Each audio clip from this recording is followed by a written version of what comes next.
Ok, mas vamos falar agora da SAPEC, que está uma maravilha, hein? Depois de ser aprovada e permitir um furo de 170 bilhões ao governo eleito, a PEC Fura-Teto foi promulgada pelo Congresso Nacional nesta quarta-feira. Com isso, as mudanças propostas no texto passam a fazer parte da Constituição. De acordo com Rodrigo Pacheco, presidente do Senado, a proposta levou 23 dias da sua aprovação até a promulgação, e isso fez com que as famílias beneficiárias do auxílio, vou falar, tá, do Auxílio Brasil, deixassem de receber o agora chamado, abre aspas, Bolsa Família. Fecho aspas com isso, porque já em janeiro, Pacheco ainda acrescentou, abro aspas, a PEC garante a todos os brasileiros e brasileiras patamares minimamente aceitáveis de dignidade humana e de exercício da cidadania. Fecho aspas. Além de elevar o teto de gastos para que o próximo governo possa manter a parcela de R$600 do Bolsa Família e financiar outros programas sociais. A PEC permite que o governo envie ao Congresso até o fim de agosto a proposta para substituir o teto. Gente, eu estou lendo o TP aqui e eu estou lendo engasgado, porque 170 bilhões e algumas coisas ainda tão importantes ficaram de fora. Holiday, como é que o brasileiro, como é que a gente consegue ter esperança na política? Como é que a gente consegue ter esperança no parlamento? Como é que a gente consegue ter esperança no Senado? Como é que a gente consegue ter esperança no judiciário com esse caos da política aqui? Eu falei no meu primeiro comentário, no primeiro dia que eu estive aqui no Linha de Frente, eu falei, a política está dando cambalhotas. E o que eu vejo é cambalhotas, mas não é uma cambalhota para fazer o público rir, para fazer o povo brasileiro rir. É desesperador. É para a gente ficar desesperado aqui, porque 170 bilhões durante um ano, como é que vai ser a arrecadação de imposto? Fica essa minha pergunta para você, Holiday. Olha, Rodolfo, primeiro, antes de mais nada, assusta o poder de articulação do Lula. Nós dissemos aqui na terça-feira, eu tinha levantado esse número, o Lula nos bastidores dizia que teria 330 votos na Câmara. Ele teve 331. Quer dizer, a capacidade de articulação, entre aspas, né, porque ali é uma verdadeira feira, o Congresso Nacional, foi muito precisa. Isso, claro, não é o Congresso com o qual ele governará a partir de 2023. Então, há que se esperar aí como será essa relação dele com um novo Congresso. Mas fato é que o poder de articulação dele foi realmente muito assustador durante essa PEC. E mais do que isso, saiu mais caro do que só os 170 bilhões. Inicialmente, se dizia que o aumento das emendas impositivas, isso é, aquele valor que cada deputado tem e que obrigatoriamente tem que ser executado pelo governo, a soma de todos eles iria para cerca de 19 bilhões. No final, a negociação com o Centrão para que essa PEC fosse aprovada levou a 21 bilhões, ou seja, aumentaram ainda mais 2 bilhões para que os deputados pudessem votar tudo isso. E mais do que isso, né? O Lula também governa por meio do STF. Havia expectativa na Câmara e no Senado de que o orçamento secreto não fosse considerado inconstitucional. Mas um dos ministros muito próximo a Lula mudou o seu voto de última hora e acabou ali tornando inconstitucional, devolvendo este poder econômico para a presidência da República. Ou seja, aquilo que ele não consegue pelo seu poder de compra ou de articulação no Congresso Nacional, ele tem conseguido por meio de decisões no Supremo Tribunal Federal. Isso é absolutamente perigoso e isso, infelizmente, é mais um sinal do terror que nos espera aí nesse governo. Ricardo, eu vou deixar você falar, mas deixa eu só pegar carona no que ele está falando, no que o Fernando Holliday falou agora, porque eu quero fazer um panorama, trazer um panorama para você que está nos assistindo em casa agora, como é que funciona, tá? Nós tivemos aqui Jair Bolsonaro, com uma oposição gigantesca da população, e gigantesca dentro do Senado, e gigantesca dentro do STF, e gigantesca no parlamento, ok? Por que ele foi tão odiado? Talvez eu abro aspas nessa palavra, porque me falta um sinônimo para isso. Mas porque ele não tinha esse poder de articular. E quando a gente fala que o Lula é um articulador, eu não sei se a gente pode pensar nisso de uma forma positiva, porque na verdade eu vejo isso como uma forma negativa. Porque para a pessoa articular com esses políticos, eles têm que barganhar alguma coisa. Então o Jair Bolsonaro tem uma característica ímpar de que ele não negocia. É como lá nos Estados Unidos, quando a gente assiste um filme americano, o que acontece? O policial não negocia com o terrorista, ok? Talvez, nos últimos mandatos, a gente viu, nos últimos anos do seu mandato, a gente viu o Jair Bolsonaro um pouco mais próximo do centrão, coisa que ele lá atrás ele falou que não ia fazer. Mas ele tentou, talvez no seu último ano de governo ali, no ano passado para esse ano, ele tentou se aproximar. O que o Lula já faz com maestria, mesmo antes de assumir. Ele sabe se aproximar e ele sabe o que falar e, principalmente, ele sabe prometer as coisas. Por isso que ele está tendo essa facilidade, Ricardo, na minha concepção, de estar articulando e conseguir esses resultados tão fáceis para o seu governo. Não tenho nenhuma dúvida disso. Acho que o Fernando colocou aqui com aspas, mas eu até, Fernando, se você me permite, eu tiraria as aspas para dizer que o Lula é um grande articulador, ele sempre foi um grande articulador, ele sempre soube lidar com esse jogo político. Não é bom, nem é ruim. Se ele usasse essa articulação, esse poder de convencimento que ele tem para o bem, poderia, desde o primeiro mandato dele, ter um outro resultado, mas não é para o bem. E eu acho que ele conseguiu tocar na ferida do Congresso Nacional quando ele virou o lado da negociação para o STF. Sim. Quando ele abriu aquela torneirinha ali e deu, na verdade, uma petezada, uma lulada, vou usar isso aqui para uma carteirada. Uma carteirada no Congresso, pegou o Congresso de calça curta. O Pacheco e o Lira fizeram reuniões de última hora com os líderes depois que o Gilmar Mendes anunciou que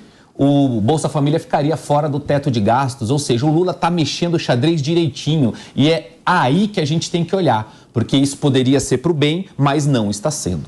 Mas eu vou fazer um contraponto aqui, me permite. É isso, divide a tela entre os dois para mim, por favor. Agora, nós estávamos esperando esse embate. Na verdade, um outro ponto de vista aqui, porque eu não vejo com tanta vantagem assim para o governo executivo, para o Lula, as decisões do STF recentes. E eu vou explicar por quê. O que o governo executivo perde quando tinha que negociar com o orçamento secreto a PEC da transição? Ele perdia uma parcela do orçamento, cerca de 20 bi que iriam para o orçamento secreto, né, as chamadas emendas do relator. Mas, mesmo com as decisões, seja a de domingo do ministro Gilmar Mendes, que autoriza o pagamento do Bolsa Família acima do teto, fora do teto, com o fundamento de que é um benefício permanente, ou seja, a decisão que se encerrou na segunda-feira com a declaração de inconstitucionalidade do orçamento secreto, mesmo assim, essa fatia gigantesca do orçamento permanece com o Congresso. O Fernando bem disse aqui que cerca de 20 bilhões continuarão no Congresso, agora não mais como orçamento secreto, mas continuarão metade disso como emendas individuais, que agora tem mais poder, inclusive, para os parlamentares, porque passam a ser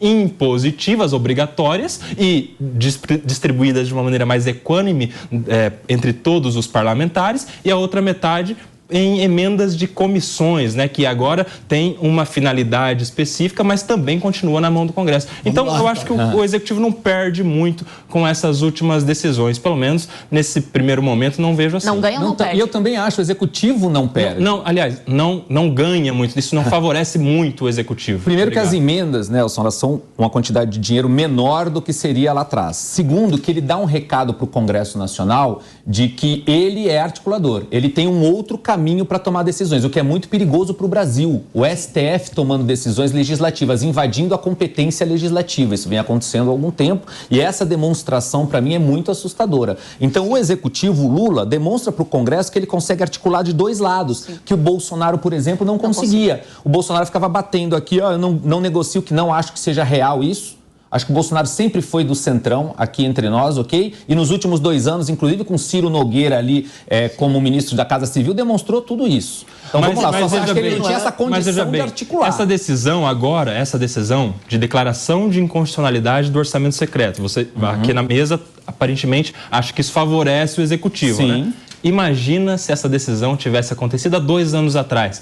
Como isso seria péssimo para o governo Bolsonaro, porque o Bolsonaro só tinha o orçamento secreto para negociar com o parlamento. Ele não tinha distribuição de ministérios, ele não tinha mensalão, ele não tinha outros meios de favorecer o Congresso. Então, se isso acontece, por exemplo, há 2 anos atrás, a decisão do STF acabaria com a governabilidade do governo Jair Bolsonaro. Então, veja que o orçamento secreto ser declarado inconstitucional não prejudica tanto o Executivo, porque na verdade, era uma moeda que o Executivo tinha na mão. Eu entendo o que o Ricardo coloca, porque a questão não é apenas esta decisão, mas um conjunto de decisões que vem mostrando para nós que sim, o Lula vai governar com o apoio explícito do STF.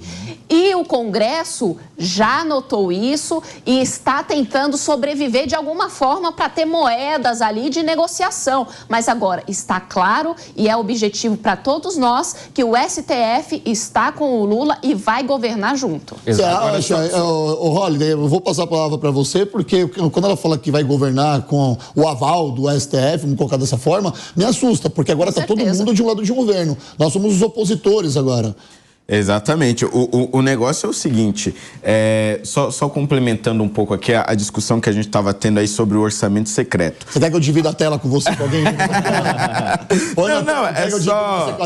Eu divido você com a Dani, se tiver um contraponto, não é só uma questão de proporcionalidade. Realmente o Kobayashi levantou um ponto real, que as emendas impositivas o governo federal não tem como se negar a executar, mas a porcentagem ou percentual de emendas e de valor na mão do Congresso diretamente agora é muito menor do que antes por meio do orçamento secreto. E se tivesse acontecido essa decisão anos atrás, realmente o Bolsonaro teria dado uma cambalhada. E aí ele teria que se utilizar de outros mecanismos de negociação, que é o que o Lula vai se utilizar agora. Quer dizer, ele aumenta a quantidade de ministérios, oferece foro privilegiado a rodo para as bancadas e a estrutura que cada um desses ministérios tem a oferecer. E a execução do dinheiro, que antes era por meio do orçamento secreto, vai passar a ser por meio desses ministérios, como, aliás, foi no governo Dilma e foi nos dois primeiros governos do Lula. Agora, há um ponto aqui absolutamente preocupante em relação ao STF e a maneira como o Lula pretende governar. Nos votos ali que nós tivemos dos ministros do STF, considerando inconstitucional o orçamento secreto, nós tivemos alguns votos que foram favoráveis ao orçamento secreto. E nesses votos, eles chegaram a estabelecer regulamentações de como o orçamento deveria ser executado. Teve ministro ali dizendo que o orçamento secreto poderia se manter se fosse respeitado a proporcionalidade das bancadas. Teve ministro dizendo qual seria, ipsis literis, os caminhos de transparência e os caminhos que o dinheiro deveria seguir. A decisão que tirou o Bolsa Família do teto de gastos foi tão específica que eu diria que poderia ter sido objeto de um projeto de lei de um senador tranquilamente dentro do Senado Federal. Quer dizer, o STF está legislando, está tomando o lugar do Legislativo e está tomando esse lugar porque o Congresso é frouxo.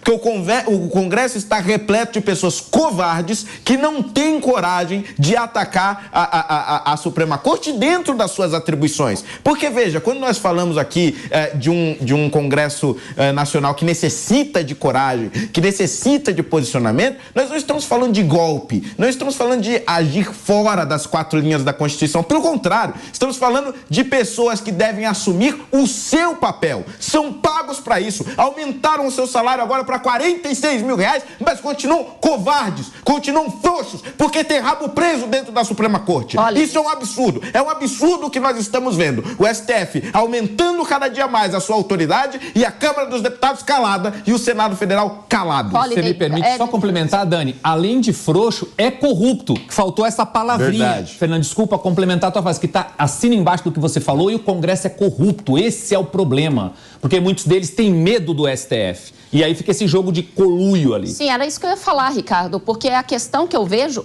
não é de um Congresso covarde. Antes fosse, olha só, a gente já está torcendo para o Congresso covarde. Olha a situação do Brasil. Fosse, não é? Só que a questão é que nós temos um Congresso que, na verdade, se beneficia deste sistema, como bem falou aqui o Ricardo. Mas vamos fazer, vamos lá, tá? Eu defendo muito o povo aqui. Talvez eu tenha dado a cara aqui, segundo alguns comentários, pro povo. Lembrando que eu não sou um cientista político, mas eu tô falando com muita gente aí que se compadece com as nossas opiniões, tá? Mas a galera tem que entender uma coisa, o povo tem que entender uma coisa, há uma meia-culpa nisso.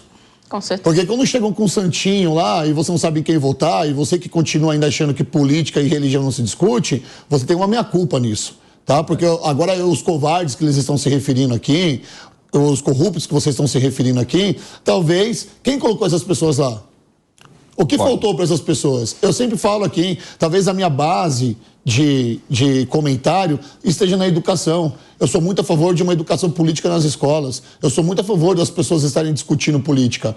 Porque agora, pessoas que foram votadas pelo povo tá lá, assim, ó, comendo pipoca. Sabe aquele meme do Michael Jackson no Thriller, que ele tá no cinema aqui, ó? Olha lá, pessoal, todo mundo se batendo aqui, querendo uma política melhor, e o cara tá lá. Mas vou votar em quem? E vou te dizer, Rodolfo, a questão é que o sistema que nós temos hoje, ele é desenhado para manter os mesmos no poder e ter uma renovação de uma porcentagem muito pequena. Nós vamos ter, se eu não me engano, me corrijam aqui, uns 39% de renovação, mas vocês vão ver, eu costumo falar, olha, peça nova em máquina velha não faz diferença, porque as engrenagens são as mesmas. Como essas pessoas vão conseguir alterar esse sistema? E aí é que a população deve sim acompanhar, deve cobrar e deve se manter firme, porque essas alterações que são necessárias só vão ser alteradas se o povo se levantar. Dani, eu quero fazer uma outra analogia aqui, porque política, os políticos, vamos pegar 4 anos, tá? É igual um carnê. Você comprou lá um carro, vou ser mais humilde, você comprou uma televisão lá numa dessas lojas de rede e você tá com um carnê lá de 60 meses. Você vai pagando. Uma hora isso vai acabar. E se você comprou uma televisão errada, daqui a pouquinho, quando acabar esse carnê, você vai ter a possibilidade de comprar uma televisão diferente. Você não pode comprar da mesma marca que deu problema. Você já tem uma experiência ruim com aquilo. A política é a mesma coisa. Se você tem uma experiência ruim com aquele político, por que daqui 4 anos, ou por que daqui 8 anos, então, você vai colocar de novo? Não é o sistema político. Você acha que o sistema... Eu não acho que é só o sistema político. Eu não acho que é só o dever do cidadão. Ok, só rapidamente. É um dever do cidadão acompanhar o político que ele colocou lá. É um dever do cidadão ter a consciência política em quem ele vai votar. Nós estamos discutindo uma PEC fura-teto aqui que ele só vai sentir agora. Porque se tem uma coisa que o brasileiro sente é quando mexe no bolso dele. Rodolfo, se nós não tivermos uma reforma política...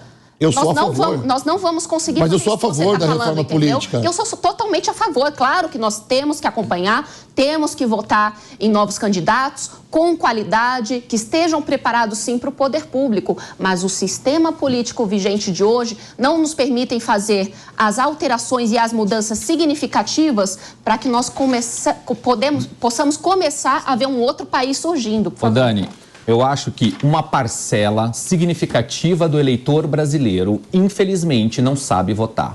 Não sabe que o Brasil tem 3 poderes, não sabe o que é executivo, o que é legislativo, o que é judiciário, acredita na propaganda ou em bravatas na internet, que agora a internet dá voz a muitos, aspas, idiotas, muita gente falando e com milhões de views, e as pessoas acreditam naquilo ali, sem saber que às vezes aquele candidato está prometendo algo que ele não vai poder cumprir, porque ele está sendo candidato a deputado, a vereador, e não é a executivo, por exemplo, que talvez fosse aquele caminho. Nós precisamos sim de educação política, nós precisamos de não educação ideológica. Sim. Educação política, constitucional, talvez, para trabalhar a questão da divisão dos poderes, de saber que o legislativo tem o seu papel. Quem cria as leis é o legislativo. Quando eu falo que parte do legislativo é corrupto, ou eu vou concordo com o Holliday quando ele diz que é frouxo, é por isso, porque quem cria as leis, quem pode alterar a legislação, inclusive impondo, se for o caso, mandato para o STF, impondo o STF dentro da caixinha constitucional dele, é o legislativo, é a casa do povo. É por isso que o legislativo tem uma maior quantidade de representantes. 513 deputados federais, mais 81 senadores, é o que compõe o Congresso Nacional. Um executivo, um chefe de executivo. 11 ministros do STF. Então, essa é a composição dos chefes dos 3 poderes. Então, o legislativo tem um papel extremamente importante. Quando nós temos no legislativo uma maioria de frouxos e de corruptos, aí nós temos um problema. Porque eles vão se vender para o executivo em troca do dinheiro ou, com medo do judiciário, vão abaixar a crista quando deveriam, na verdade, colocar leis mais rígidas, mais fortes, que interessem ao povo brasileiro.